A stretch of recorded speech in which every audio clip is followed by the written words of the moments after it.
Historia de la filosofía, por Nicolás Abagnano, volumen 3, 47, parte sexta, la filosofía del romanticismo, capítulo 5, Hegel, 578, la filosofía del derecho. Se ha dicho muchas veces que el interés dominante de Hegel está dirigido al mundo ético-político, al mundo de la historia. En este mundo actúa efectivamente y de un modo total la razón autoconsciente, la idea. Las mismas formas del espíritu absoluto, arte, religión, filosofía, no son más que abstracciones extraídas de la realidad ético-política, extraídas del espíritu del pueblo, que las pone en el ser. La última obra publicada por Hegel, La filosofía del derecho, de 1821, afirma con resolución tajante el desprecio irónico de Hegel por lo ideal que no es real, por el deber ser que no es ser, por toda consideración problemática de la realidad política e histórica. En el dominio de esta realidad no tiene lugar lo problemático, según Hegel.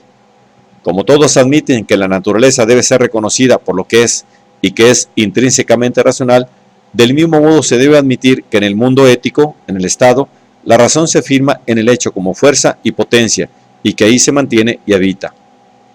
En este dominio, más que nunca, la razón no es impotente. En el mundo ético, familia, sociedad civil, Estado, la libertad se ha convertido en realidad. El sistema del derecho es el reino de la libertad realizada, el mundo del espíritu expresado por sí mismo, como una segunda naturaleza. Pero, a fin de que el derecho como tal se realice y subsista, es menester que la voluntad finita del individuo se resuelva en una voluntad infinita y universal, que tenga por objeto a sí misma, esto es, que quiera su misma libre voluntad. Tal es el concepto, la idea de la voluntad, esto es, la voluntad en su forma racional o autoconsciente infinita. La voluntad, que es en sí y por sí, es verdaderamente infinita, porque su objeto es ella misma. Por tanto, tal objeto no es para ella otra cosa, ni un límite, sino que es, antes bien, solo ella misma que se ha vuelto así. Además, no es una simple posibilidad, disposición, poder, potencia, sino lo realmente infinito. Porque la existencia del concepto o su objetiva exteriorización es la interioridad misma. La voluntad infinita es, en otras palabras, la que ha realizado históricamente su libertad y ha tomado una existencia concreta, una existencia en general que sea existencia de la voluntad libre es el derecho. Este, por tanto, es en general libertad en cuanto idea. La ciencia del derecho debe, por consiguiente, partir, como cualquier otra ciencia, de la existencia del derecho, porque la existencia es la idea que se ha realizado, y el objetivo de la ciencia es el de darse cuenta del proceso de esta realización. Hegel divide su filosofía del derecho en tres partes: derecho abstracto, moralidad y eticidad. El derecho abstracto es el de la persona individual y se expresa en la propiedad, que es la esfera externa de su libertad. La moralidad es la esfera de la voluntad subjetiva, que se manifiesta en la acción. El valor que la acción posee para el sujeto que la ejecuta es la intención, y el fin al que ella tiende es el bienestar. Cuando la intención y el bienestar se elevan a la universalidad, el fin absoluto de la voluntad se identifica con el bien. Pero el bien es todavía aquí una idea abstracta, que no existe por su cuenta, sino que espera pasar a la existencia por obra de la voluntad subjetiva. Y en esta relación entre el bien y la voluntad subjetiva, todavía externa y formal, consiste la posibilidad de la voluntad misma de ser mala, es decir, de darse un contenido que no se pueda reducir a la universalidad del bien.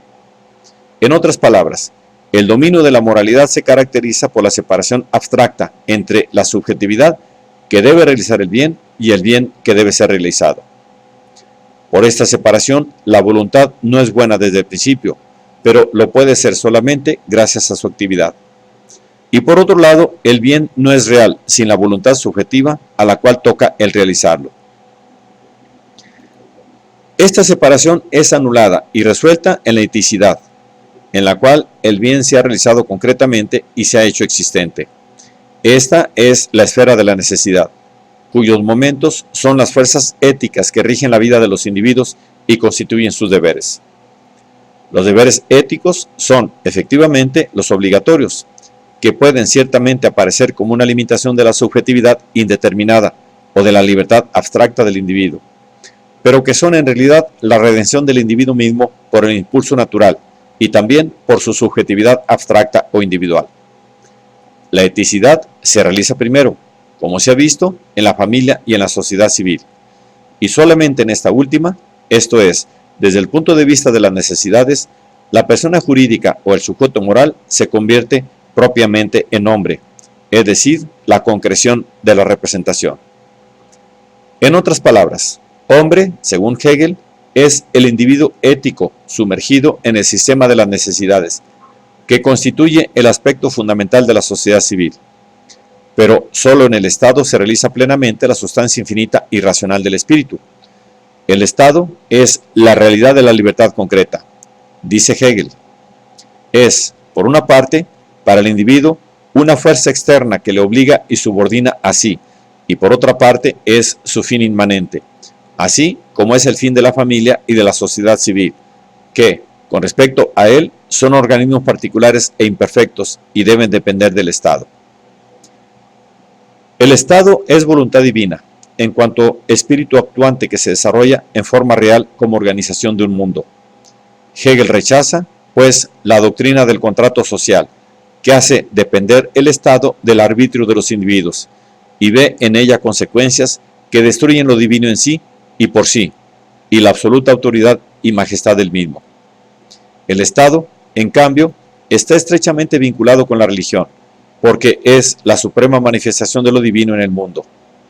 Incluye, por eso, en sí la religión, como las otras formas absolutas del espíritu, el arte y la filosofía, las hace valer como intereses propios, las defiende, las consolida. En cuanto a la soberanía, el Estado no la recaba del pueblo, que fuera y antes del Estado es una multitud desorganizada, sino de sí mismo, de su propia sustancia. El pueblo, dice Hegel, considerado sin un monarca y sin organización necesaria e inmediatamente conectiva de la totalidad, es la muchedumbre informe, que ya no es Estado, y a la cual ya no compete ninguna de las determinaciones que existen solamente en la totalidad formada en sí.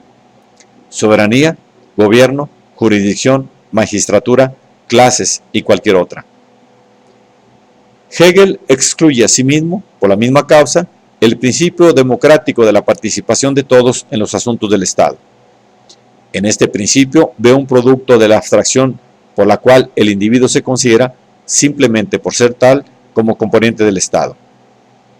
En realidad, según Hegel, el individuo forma parte del Estado solo en cuanto desarrolla su actividad concreta en un ámbito determinado, la clase, la corporación, etc.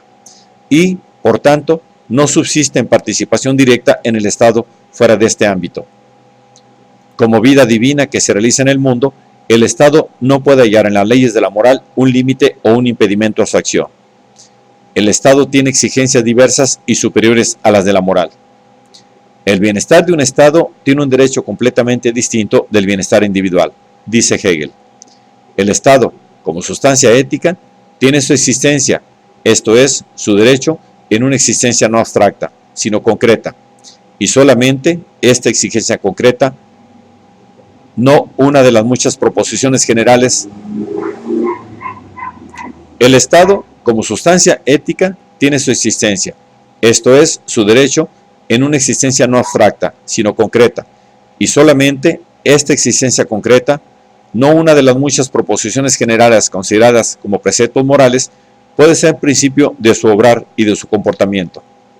De este modo, el principio del maquiavelismo está justificado. En la historia, en fin, el Estado encuentra el juicio que decide sobre su nacimiento, su desarrollo y su desaparición.